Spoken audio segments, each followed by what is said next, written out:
Welcome to the Seatrade Maritime podcast. You're listening to Marcus Hand, editor of Seatrade Maritime News. In this first episode for 2023, we are going to be exploring the market outlook for shipping for the coming year. Joining me with their crystal balls from Maritime Strategies International are Adam Kent, Daniel Richards, Plamen Natzkoff, and Tim Smith. We will be looking specifically at four sectors: container shipping, dry bulk, oil tankers, and shipbuilding.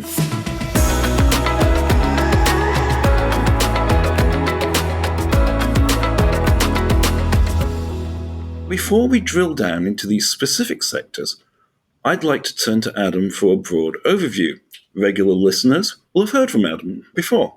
So Adam, welcome back to the Seatrade Maritime podcast. Thank you, Marcus.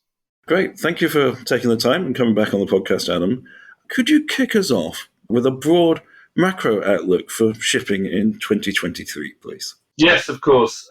I think it's important when we sort of look towards the year ahead in 2023, just to briefly reflect where 2022 has sort of ended up and where 2023 will start. And of course, 2022 was a year of two halves, and how you view each of those halves will very much depend on the shipping sector that you have an interest in. Obviously, the dry sectors, that's mean dry bulk, containers, ro-ros, MPP, all started 2022 in rude health, but more recently at the back end of 2022, we've seen those markets come off, and in some cases considerably so. And on the wet side, 2022 started slowly, but has ramped up generally over the course of Q3, Q4 2022. So we're sort of starting the year where the wet sectors are looking favourable and the dry sectors are sort of struggling, shall we say.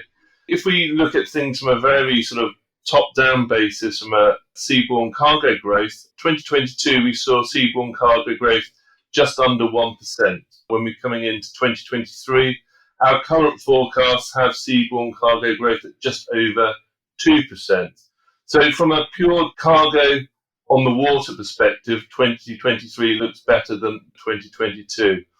I think there are a few things that we have to sort of start tying in, though, into those sort of headline numbers, including the sort of continued unwinding of inefficiencies within the fleet, which means that the fleet will trade a lot more efficiently as we go through 2023. There is some strong headwinds from a macroeconomic perspective. We, of course, have seen rise in interest rates, rise in inflation. We're still unsure how the unwinding of zero COVID policy in China will ultimately affect Chinese demand and Chinese manufacturing.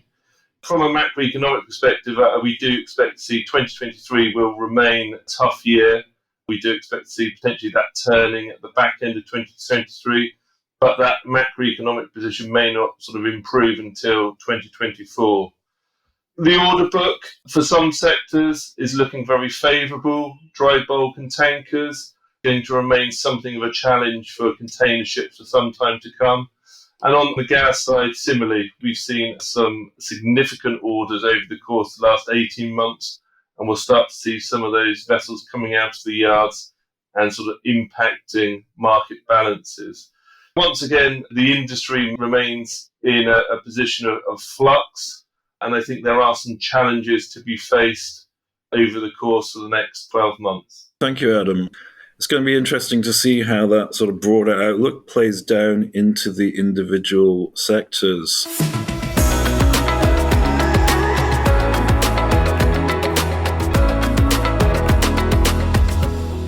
I'd like to turn to Daniel Richards to talk about the container market. So, Daniel, welcome to the Seatrade Maritime podcast. Thank you for having us on, Marcus. Thank you so much for taking the time. Could you firstly just tell our listeners about the outlook for the container market in 2023 in terms of demand and supply? It's worth recounting what's happened over the past several years, where really you had a period of quite volatile demand growth, where there was this initial sharp fall in demand for containerized goods towards the start of the pandemic in 2020. That was followed by a very strong rebound over the course of 2021 as people shifted their spending into goods, people received stimulus payments, housing markets were strong, etc. And that's been followed so far in 2022 by what's been a surprisingly weak trade growth environment, certainly in the latter half of the year. So it's been a volatile period for the container trade growth and quite a weak one in the past several quarters. That's been playing out against what's been a fairly unremarkable period for container ship supply growth. The fleet has continued to grow at, say, a 3 to 4% year-over-year growth rate. And what's really made the difference is just, as you've seen in other shipping sectors, in particular dry bulk, the fleet has been unable to perform as efficiently as it normally would do so. So you've seen a pretty sizable loss of effective capacity over the period coinciding with the pandemic, and that's now also beginning to unwind. So when we're looking forward to 2023, you have these three different elements. So what's trade growth expected to be? How fast will the size of the fleet grow? And how will those issues around congestion, around fleet efficiency, how will those develop? On the trade growth front, the very near-term outlook earlier in 2023 remains pretty weak. You still have an overbuild of inventory that companies are having to look at. You're seeing major pressure on housing markets because of the rise in interest rates worldwide. And you are still seeing pressure on consumer disposable incomes at the same time as consumers now have a wider range of services and things to spend their money on. So the trade growth outlook, at least for the first half of 2023, is going to be pretty challenging. It's possible that the scale of the demand destruction and loss of trade in the past couple of months has been so extreme that it's possible that when you get to the period after the factories shut down for Lunar New Year in China, there could be something of a rebound, but we're not seeing the signals yet that there's going to be a significant improvement in trade growth next year. And we don't have a firm reason to expect a very strong trade growth environment over the sort of medium-term forecast horizon. What's the kind of immovable big object coming down the line for container market balances is supply growth is going to accelerate markedly. So our projections have the size of the fleet as of the end of the year growing by around 7% year over year in both 2023 and 2024, and then above average growth again in 2025. And if anything, that 7% number for 2023 and 2024 could prove an underestimate. We've got quite a bit of order book slippage into subsequent years. We're expecting a high volume of scrapping. If that scrapping doesn't take place on the scale that we're currently forecasting, fleet growth could accelerate up towards 10% year over year, which is a huge amount for an industry that's quite mature in its demand side to absorb. So in 2023 as a whole, it's going to be a period where supply growth really does begin to outpace demand growth unless something completely unforeseen happens on the macro side. And it's going to be a challenging couple of years in terms of absorbing the current order book. Okay, so you've obviously got that big supply side coming in at a time when the market itself has been softening. I think one of the things that we've been following, and a lot of other people, has been this dramatic drop in the spot container freight rate. So what's going to happen then with the contract rates in the coming year as those come up for renewal? The current signals are pretty negative, I'd say, for the liner companies. In their Q3 results, a lot of the lines still managed to grow their average dollar per TEU freight rates on a quarter-to-quarter basis, which was perhaps somewhat surprising, given that we're already turning down then. But if you look at some of the broad metrics of global average freight rates, Zenita published some container trade statistics, published a good broad global metric. Those are now definitely showing signs that contract rates are beginning to fall, and especially for new contracts being signed.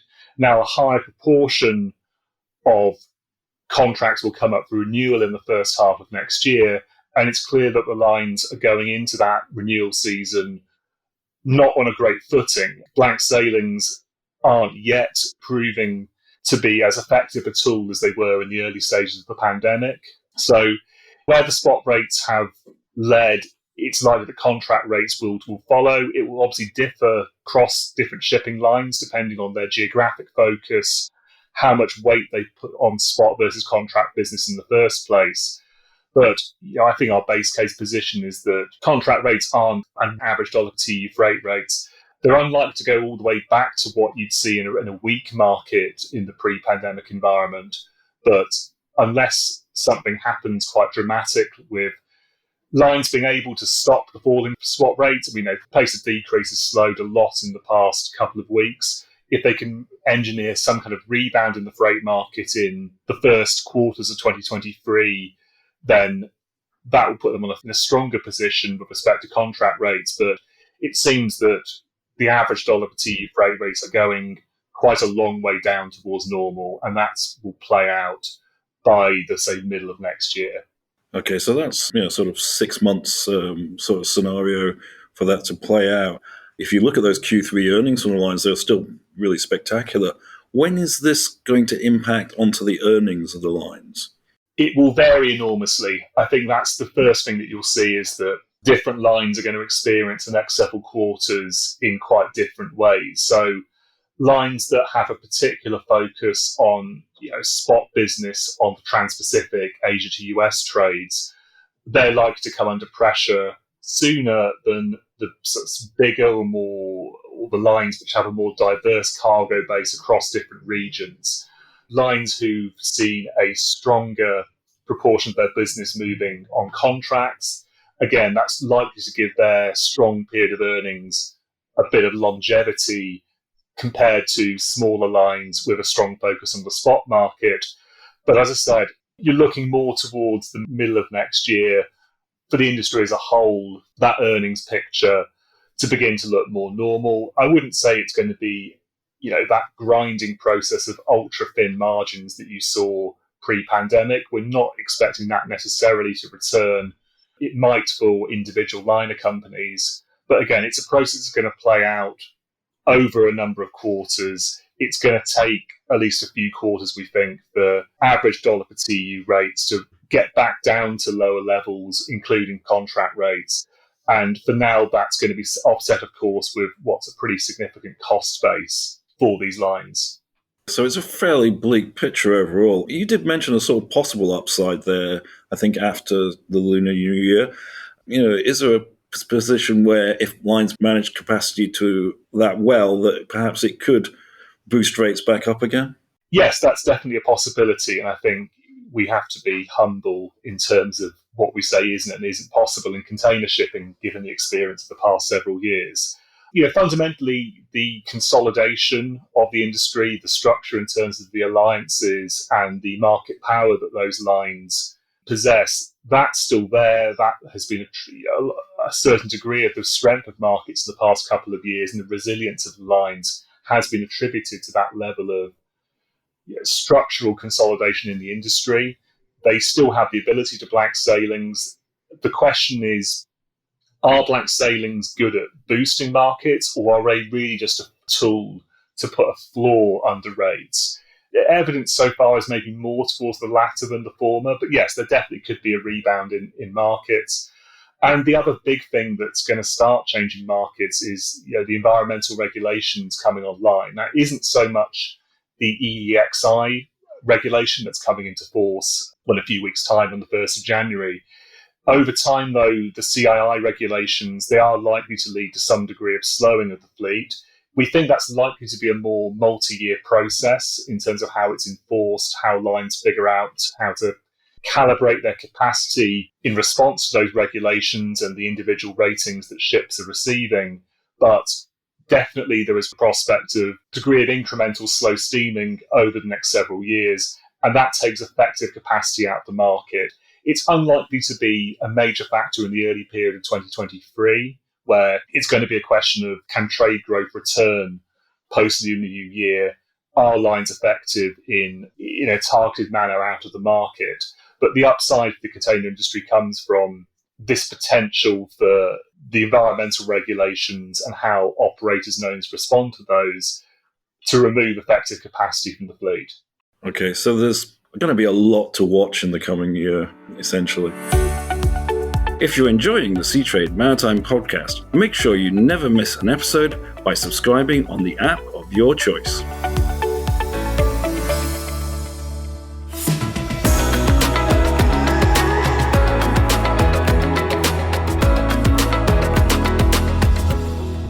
Now, moving on to dry bulk. Plamen Natzkoff, welcome to the Seatrade Maritime podcast. Thank you for having us, Marcus. Yeah, Plamen, thank you so much for taking the time.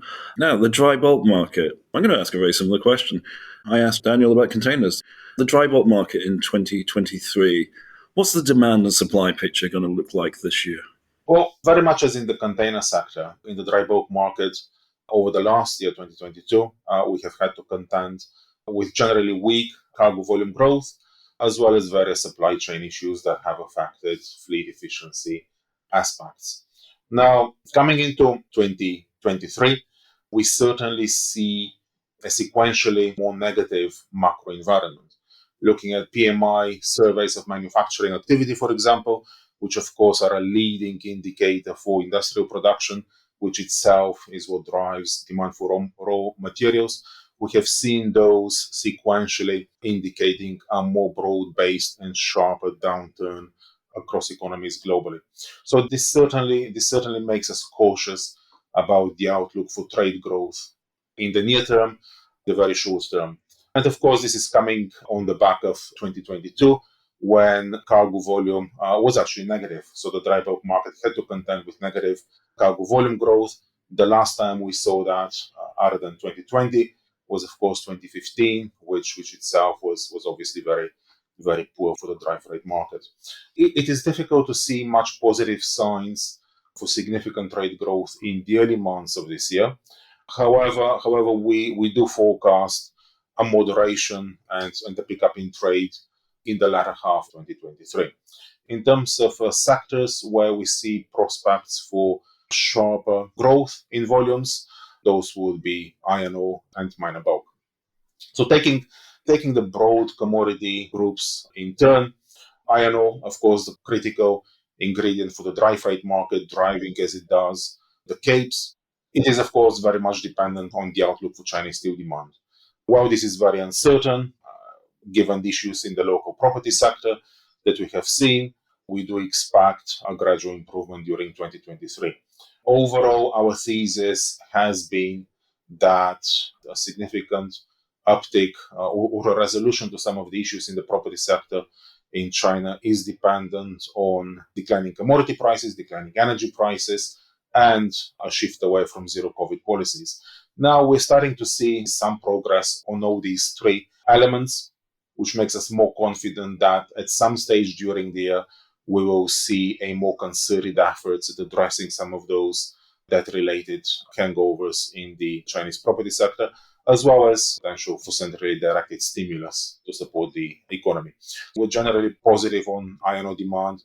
We forecast around 25-30 million tons growth in iron ore flows over the year. The other sector where more positive is minor bulks. That was a sector that, with the declining economy, saw significant pressure during 2022, and we see upside here in the steel and related materials, fertilizers, especially forest products as well. So again, playing on that theme of recovering a resolution to property markets and infrastructure investment. The other big sector, of course, for the dry bulk markets is the coal trade.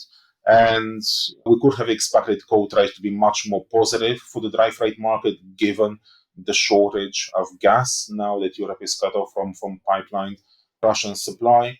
And of course, this is indicated in coal prices themselves. Now, sadly for dry bulk owners in 2022, but also we expect this to persist in 2023, the supply capacity, the export capacity simply isn't there. Most major coal exporters have not invested over the previous several years into mining capacity. And of course, there is understandably unwillingness to do that, considering the longer term prospects for coal and the coal trade. So we see very limited support for the market from there. Overall, on the demand side, we do see positive trade growth around 1.5-2%, mostly focused towards the latter part of the year. As in container shipping, we need to think about what does this mean in terms of fleet employment and requirements for the fleet. And this is where the recent unwinding some of those port inefficiencies, especially as it relates to port waiting times, have started to weigh on the dry bulk freight market. certainly over the last couple of months, and we expect this will continue through 2023.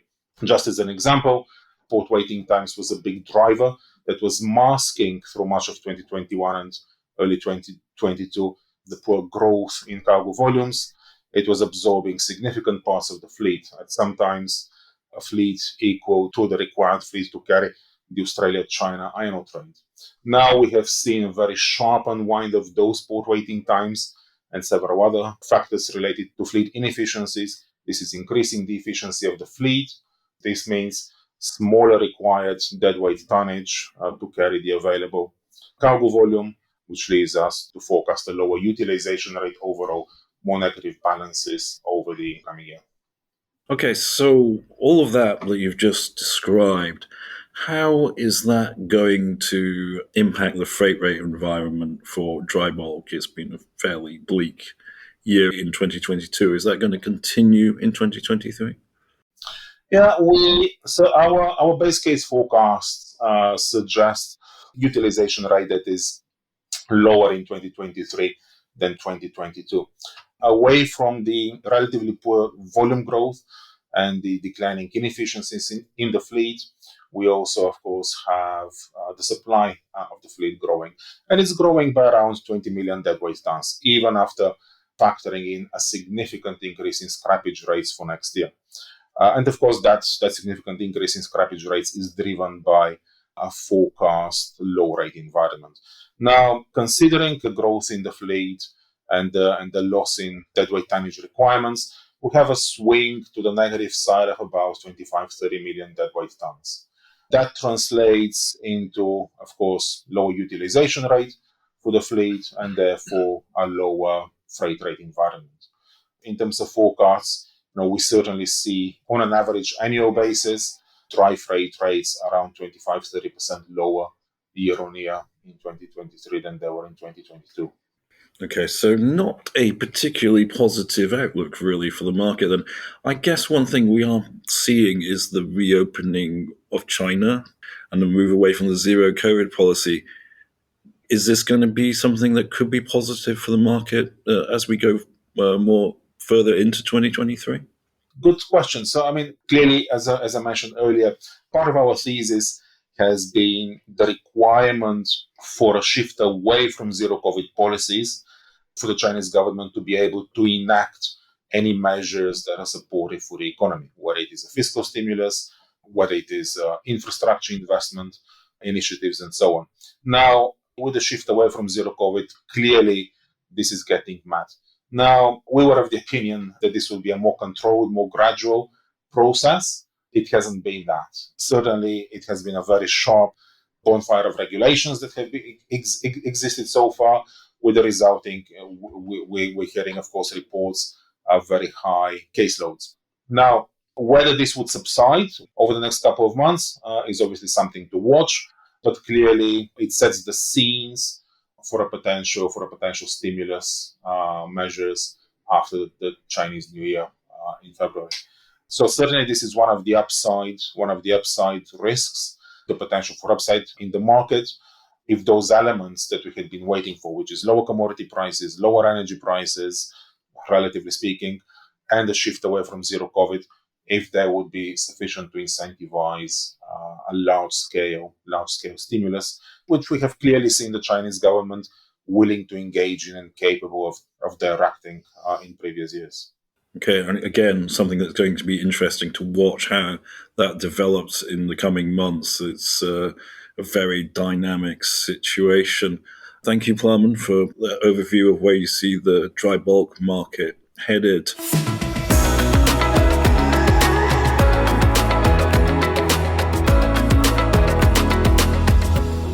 I'd like to move on now to a sector that has been enjoying exceedingly good times lately, and that is the tanker sector. And I'd like to welcome Tim Smith to the Seatrade Maritime podcast.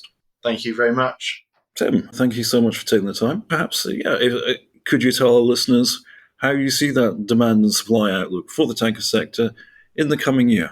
Yeah, definitely. As you mentioned, it's a sector that's seen its fortunes change rapidly, and probably just worth giving a little bit of background to that. it was a rags to riches story really in 2022. Tanker market, as every sector did, experienced huge disruption from the pandemic, and oil demand obviously hit very hard by travel restrictions.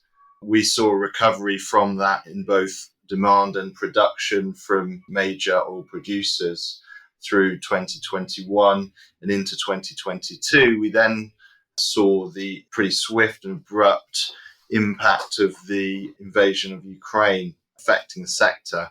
The immediate impact of that was to push tanker spot rates up very quickly. And then subsequently, we've seen saw trade flows change rapidly in response to sanctions on Russia. And we saw dynamics shift in favor of longer haul voyages for oil coming out of Russia as Europe reduced its intake. The consequence of that for the tanker market in 2022 was that we saw conditions go at the start of the year from very weak spot markets to through the year very strong spot earnings, both for the crude and product markets. We saw ton miles, as I say, grow very quickly as we saw more Russian crude diverted out away from Europe to, for example, Asia, into India and China, and also Europe needing to import its oil from different sources, both for crude and products, increasing the import ton mile component of the market as well. So the demand side for the tanker sector became very complex very quickly, and it changed very quickly as well. And it's still changing now. As we enter 2023, we have full sanctions imposed or bans on seaborne crude from Russia to Europe. Last December, we have a similar imposition on products, primarily diesel that moves from Russia to Europe, coming in February. So the disruption to the market and wider trade picture and patterns continues to change. So as I mentioned, the multiplying effect, if you like, on demand from this, coming from the distance component of trade flows, was very strong in 2022. We think that the overall trade growth was doubled in terms of deadweight demand for tankers, primarily as a consequence of this ton mile increase last year. And in 2023, we expect that multiplying effect to continue. So although we do expect trade growth to slow a bit. So last year, we estimated oil tanker demand growth for crude and products at about 8%. When you factor in all of this additional ton mile effect, we think that will slow down to about 5% in 2023. But the consequence will still be a buoyant market, buoyant underlying fundamentals, although we do expect some moderation in spot earnings. We expect some fluctuation, and I think there are a number of factors behind that. One of them being the restrictive production policy of OPEC Plus. And so we saw them actually making some cuts in terms of their targets in Q4. And we also expect some of the post-pandemic demand outside of China for that underlying oil demand growth to slow a bit. So that's going to have some effects on overall trade growth in 23, but we still expect a positive demand outlook. And more broadly, when I talk about moderation, we saw some very extreme highs in Q4 2022. So we're still expecting overall levels for the tanker market to be what would be characterized as strong in 2023. And it's that disruption, that ton mile effect, that's really providing that underlying support. But also, as you mentioned, China also opening up in Q4 22. Historically, China's been the kind of engine, if you like, in terms of oil demand and also oil import demand, particularly for crude oil. We're expecting it to return significantly in 2023 and kind of regain that status as the market's primary or key driver, particularly on the crude side. It's also increasing its product exports. We're also expecting to see a lot of refining capacity coming on stream in 2023 as well. In China, also in the Middle East as well, and that's going to likely drive up product exports and support more product flows on long-haul basis into Europe to substitute Russian imports. So there's a lot going on in terms of the tanker market on the demand side, a lot to keep track of. It's becoming an increasingly complex space. It's also been a very volatile market in 2022, and we do expect some of that volatility to continue given the wider disruption in the sector. No, certainly there was an awful lot of different factors you just brought up there, incredibly complicated, and some phenomenal numbers there in terms of changes in things like the ton-mile demand. Perhaps could you just give our listeners a bit more colour on, you talked a little bit about freight rates, so could you give us a bit more colour on where you see them headed, both sort of spot rates and charter rates in 2023? Yes, so we've seen markets reach extreme highs in Q4, and obviously when you see that kind of elevated booming market and you see the kind of volatility we've seen in the spot market, conditions get quite difficult to precisely estimate in terms of fundamentals. Our expectation for 2023 is that we will see some moderation in overall levels of earnings, but we still expect them to stay fairly high, certainly in comparison to the start of 2022 and particularly 2021 when we saw very weak markets. So we're looking at earnings levels in the sector. And I should also add actually that 2022 is quite different because we saw quite a different spread in terms of earnings. VLCCs were relatively weak for much of the year versus other sectors, driven by some of the weakness we saw in China, where we actually saw oil demand growth contract last year for China.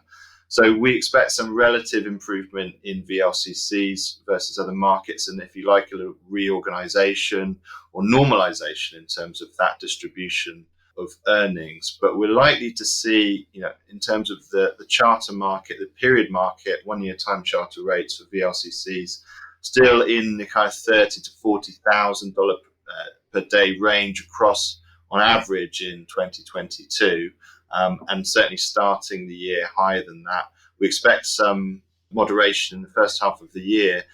What we're also expecting, as I haven't really touched on, is on the supply side. Adam mentioned right at the start that the tanker order book is very constructive, if you like, for fundamentals. It's low relative to history. So the supply side, as we move through 2023 and into 24 and beyond, is likely to become more benign and more of a positive driver, particularly as we expect to see more scrapping further out in terms of pushing up the underlying utilization rate. So although we expect some moderation in the first half of 2023, in the longer term, we expect conditions to pick up. And I would expect also to see, given all of the factors we talked about swirling around the market, quite a lot of volatility in spot markets.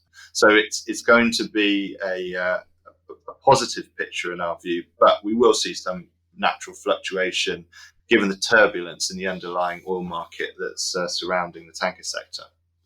So, overall a very positive outlook, and I suppose that volatility also creates opportunities. Yeah, and I'm sure tanker owners will be appreciating the very strong conditions they've seen, certainly versus what they were experiencing in 2021 and early 2022. Indeed, I'm sure that's the case. Thank you, Daniel. There's an awful lot to take in there.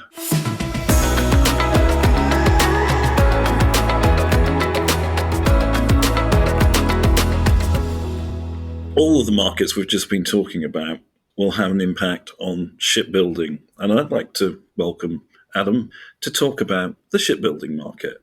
Looking at shipbuilding, demand and supply, what's the sort of space availability at yard like over the next couple of years? I think that's a question that a lot of people are sort of asking themselves, given various reports coming from parts of the industry that the yards are full.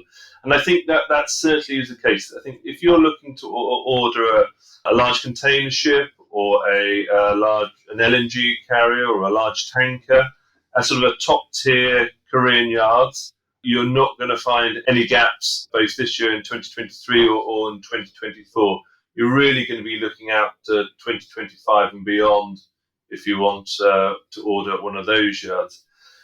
I think 2023 this year in general, output is scheduled to be a lot higher than it was in 2022. So we do expect to see some slippage from this year into next year. Thing that, when you start looking at the numbers and drilling down into the data, It's very much on a sector basis, but also on a yard basis. There are around 150 yards that took an order in 2022. That means there's around 400 shipyards in the world that haven't taken an order from 2021 for the last 10 years. So basically, there's about 400 yards that haven't taken an order in 2022. Those order books are going to be drying up quite quickly if the yard is still in gainful employment.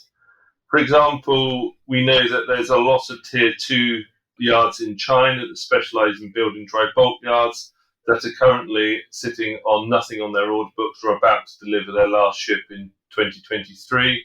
And on the flip side, if you compare that to someone like NACS in China, you'll find that their order book is full until 2027.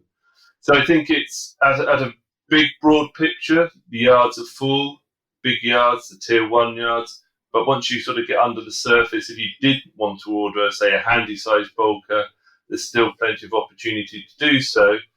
You may just have to go to a Tier 2 yard, potentially in China.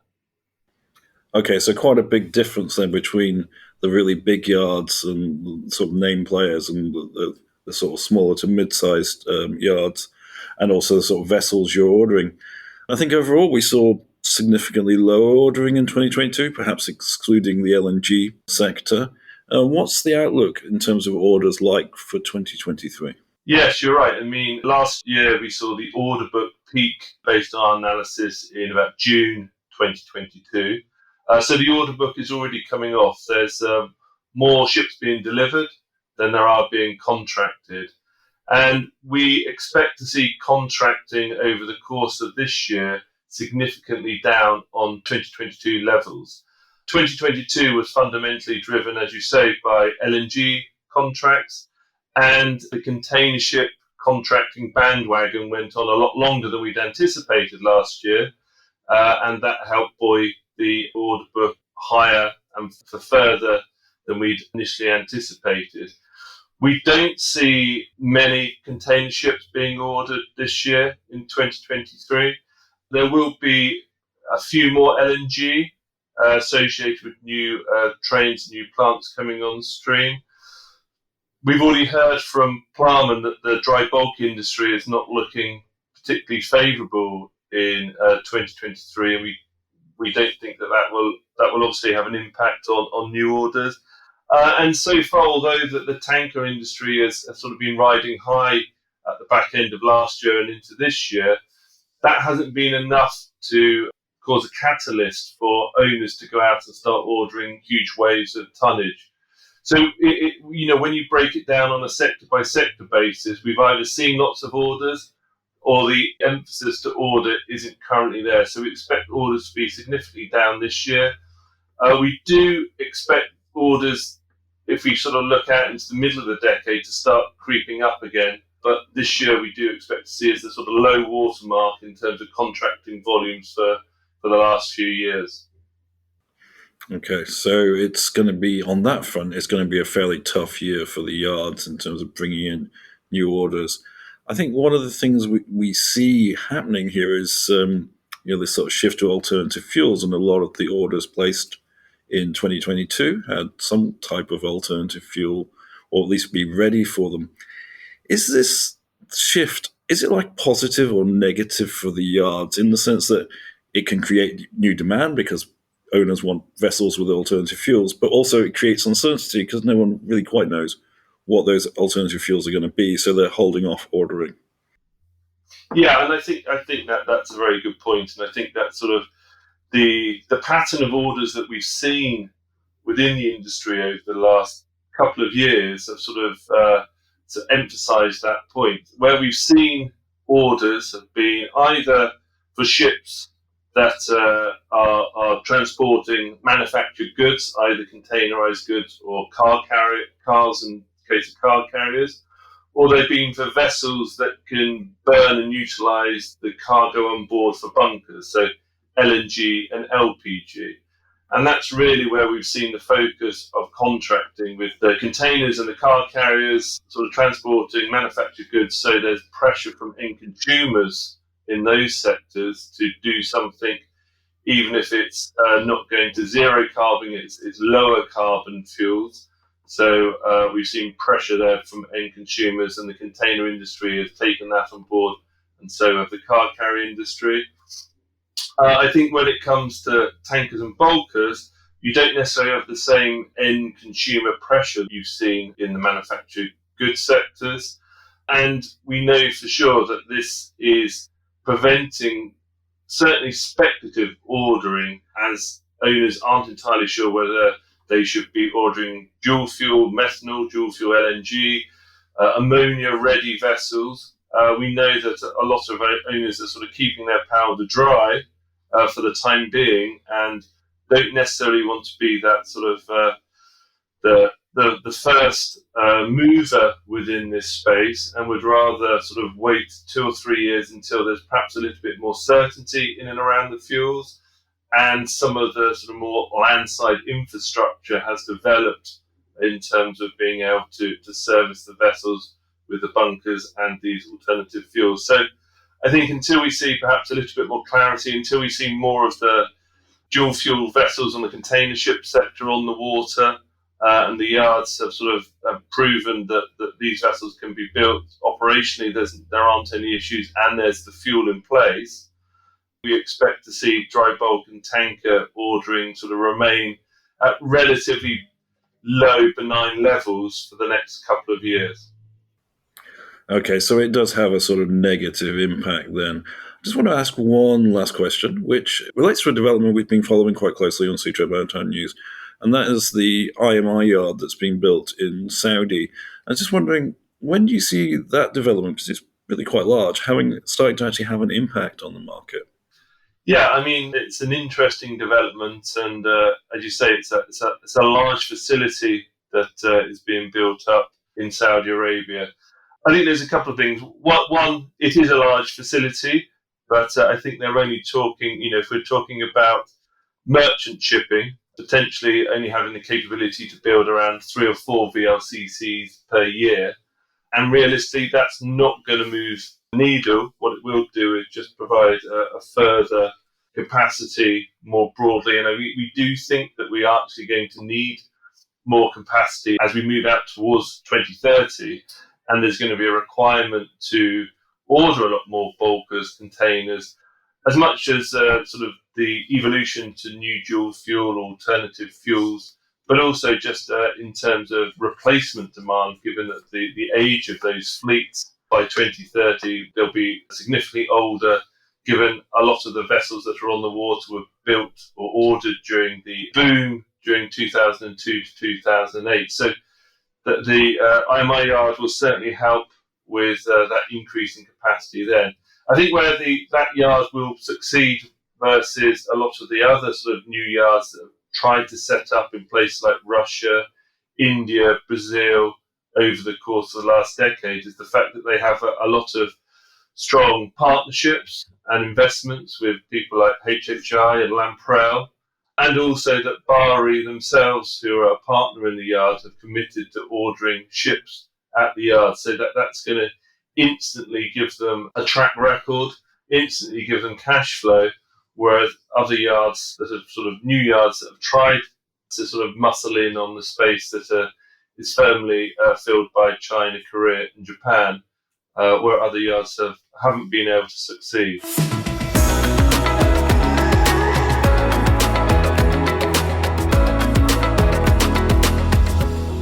Thank you to Tim, Daniel and Plamen. It's been really fascinating hearing your views on where the market's going to be headed over the next 12 months. It'd be great to come back and talk to you perhaps in the middle of the year and see where we are at compared to what we've just had in our discussions today. I'd just like to thank you all for taking the time to come on the Maritime Podcast. Thank you, Marcus. Thank you for listening to the Seatrade Maritime Podcast. Make sure you never miss an episode by subscribing on an app of your choice.